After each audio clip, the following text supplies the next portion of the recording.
Welcome to the Alabama Department of Transportation's presentation on the proposed I-10 bridge.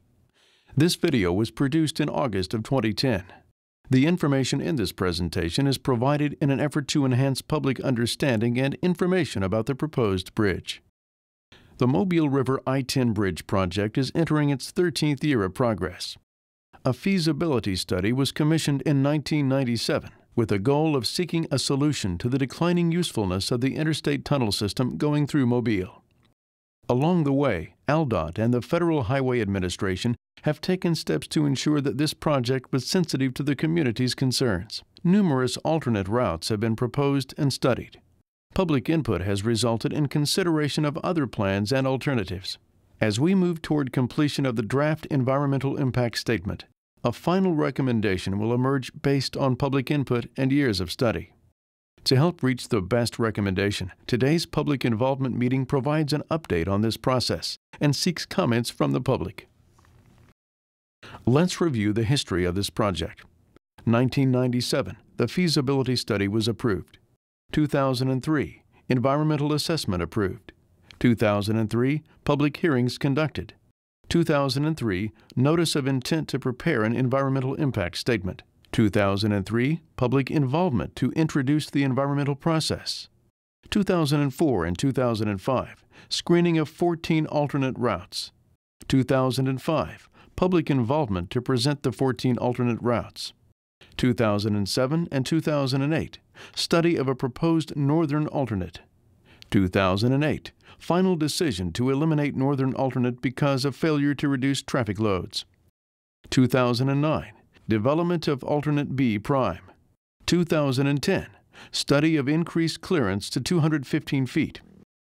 Today, public involvement meetings.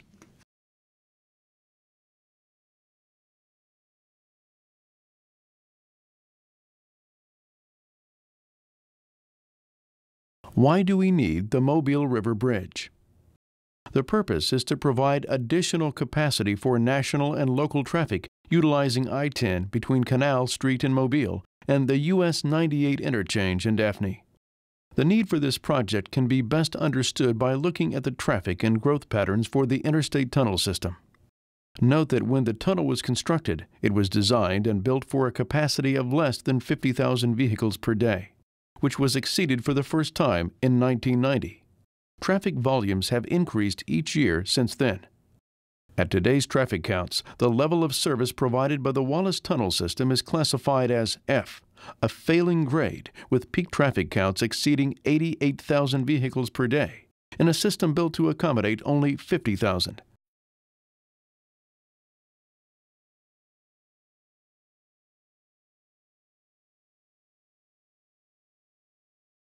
It's also easy to see the ineffectiveness of additional bridge routes north of the tunnel complex. In 1994, the I-165 route to the Cochran Bridge was put in place. While I-10 traffic through the Wallace Tunnel was reduced for the following year, it again began increasing in year 2 and continues to climb each year.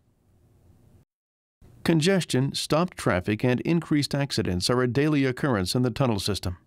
Projections indicate these conditions will multiply as traffic volumes increase.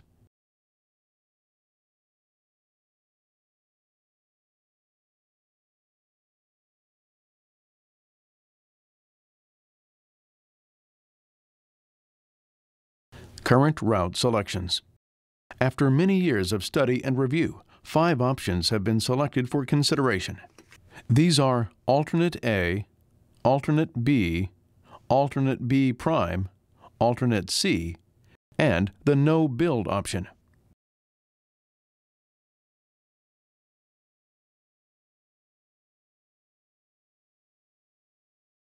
Supportive information and concerns.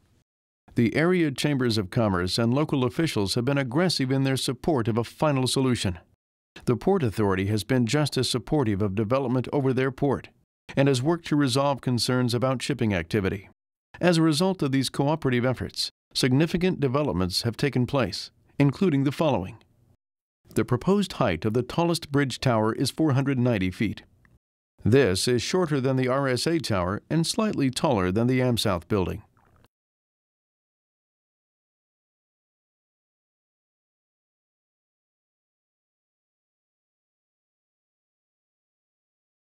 The proposed bridge design will be wide at the top and small at the bottom. The proposed bridge has a clearance of 215 feet over the river. The Mobile River Bridge will allow for virtually unabated water traffic below and will keep Mobile competitive with other North American ports, as can be seen in the chart.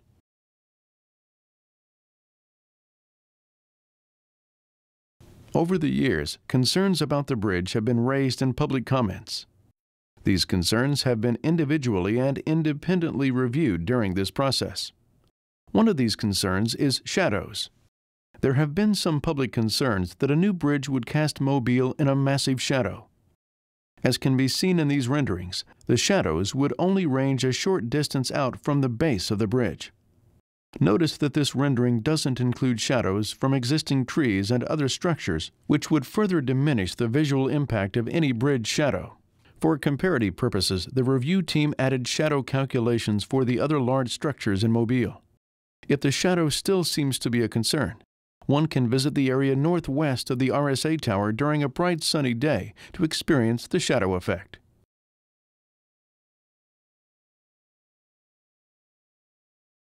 Still others have expressed concern about the bridge's impact on Mobile's skyline and historic resources. The following series of images will show a view of the bridge from a human eye perspective in several areas of the city.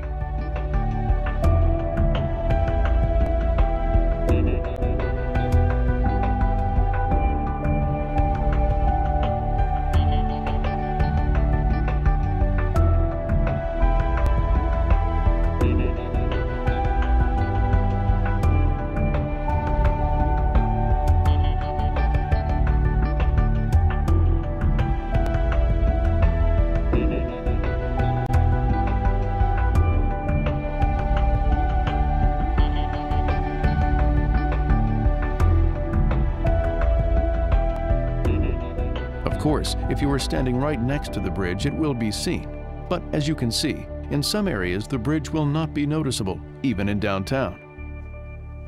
Additional photos will be shown in a slideshow format at the conclusion of this video presentation. Where are we now? The draft environmental impact statement is the next step. All 5 alternates will be included in this draft environmental impact statement. Alternate A, Alternate B, Alternate B prime, Alternate C, and the no-build option. A preferred alternate will be identified in the draft environmental impact statement. Going forward, we can look at the timeline to get a sense of the future steps that will be taken. There will be additional opportunities for public communication along the way. We will be launching an interactive website, online and community forums, stakeholder groups, as well as our continued general public informational events. Please feel free to leave any comments you may want us to consider at today's event, and remember, you can always submit your comments by mail. We will now begin a slideshow of images, and then the video will restart.